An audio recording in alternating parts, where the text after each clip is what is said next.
ce soir. Il y avait des élections locales jeudi dernier, sans grands enjeux, mais c'est l'occasion une fois de plus de sentir le ras-le-bol de la société civile à l'égard des gens du pouvoir. Oui, et cette fois, c'est une vidéo qui a fait un énorme ramdam ces derniers jours, plus de 6 millions de vues en une semaine. Un clip en forme de pamphlet réalisé par un youtubeur très populaire en Algérie. Il s'appelle Anestina et sa vidéo s'appelle Rani Zafan, ce qui signifie « Je suis en colère ». Le fond sonore de ce cri de révolte de presque 6 minutes, c'est la musique du Titanic. D'ailleurs, il commence comme ça « Je te pleure, ô mon pays, ils veulent te faire sombrer comme le Titanic ». Et puis, il est déguisé en SDF, il enchaîne comme un réquisitoire. Les riches peuvent quitter le navire avec des passeports diplomatiques. Je suis en colère contre ceux qui se sont enrichis sur le dos de l'Algérie, en colère contre ceux qui partent se soigner à l'étranger pour une grippe, alors que les femmes meurent encore en couche, en colère de voir les haragas, vous savez, ce sont les gens qui partent sur les barques vers l'Europe. Les diplômés vendent des cigarettes dans la rue pour survivre, alors que d'autres, qui n'ont même pas terminé leur primaire, font des affaires et se pavanent au Parlement. Voilà, c'est comme ça tout le long. Le clip est vraiment émouvant et les élites en prennent pour leur grade. Et les élites, ça les a fait réagir. Ouais, le ministre de la Communication a accusé Anestina de s'enrichir lui aussi avec ses vidéos. Un message relayé par une chaîne de télé privée proche du pouvoir qui a fait une vidéo-réponse intitulée « Je suis content », mais la joute s'est poursuivie. Le youtubeur a immédiatement publié les statistiques de ses podcasts où l'on voit que ses vidéos ne lui rapportent aucun revenu. En tout cas, il dérange, ce youtubeur subversif. Ouais, depuis 2012, il tisse sa toile sur le web avec au départ des petits sketchs humoristiques, mais peu à peu, ces vidéos sont devenues de plus en plus politiques. Il y dénonce la désillusion, les souffrances des Algériens. En 2014, dans un rap, il conseillait à Abdelaziz Bouteflika, président vieux et très malade, d'oublier le 4e mandat. Il n'a pas été écouté. Il n'est pas le seul d'ailleurs. En avril dernier, avant les législatives algériennes, un autre youtubeur qui s'appelle Didi Joker avait posté une vidéo devenue également virale. Elle s'appelait « Je ne vote pas ». Et c'est en fait une nouvelle génération qui veut éveiller les consciences, qui veut du changement.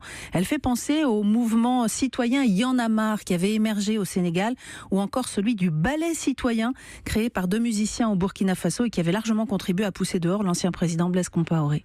Voilà donc pour cette histoire venue d'Algérie. Deuxième histoire, qui elle nous vient d'Allemagne, depuis la condamnation vendredi d'un gynécologue qui indiquait sur sa page internet qu'elle pratiquait des avortements. Et là j'ai vraiment besoin d'Hélène Coll. Bonsoir à vous Hélène. Bonsoir. Honnêtement, jusqu'ici, je pensais que l'avortement était autorisé en Allemagne. Alors pourquoi cette médecin a-t-elle été condamnée parce qu'elle le met sur sa page Facebook ? Oui, c'est l'histoire d'une énorme hypocrisie ici, on le sait assez peu.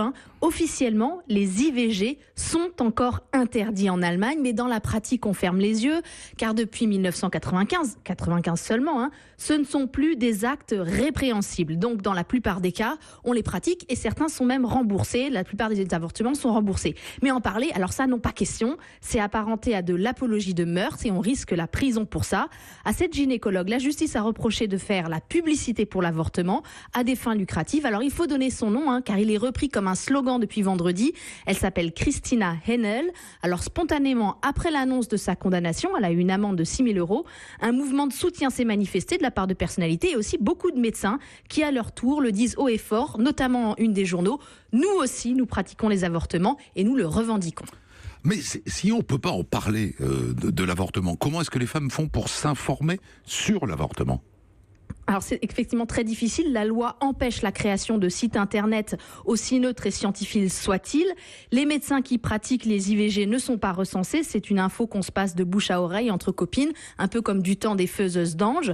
Donc les femmes qui cherchent des conseils tombent en premier sur les associations anti-avortement qui, elles, sont très présentes sur le web. D'une manière générale, il y a une chape de plomb autour de l'IVG ici. Souvent, ça se passe à la maison. C'est un avortement médicamenteux et les femmes sont laissées à elles-mêmes. Le médecin se contente de prescrire la pilule abortive et puis c'est tout. Le moins possible d'accompagnement parce que ça pourrait passer pour de l'apologie.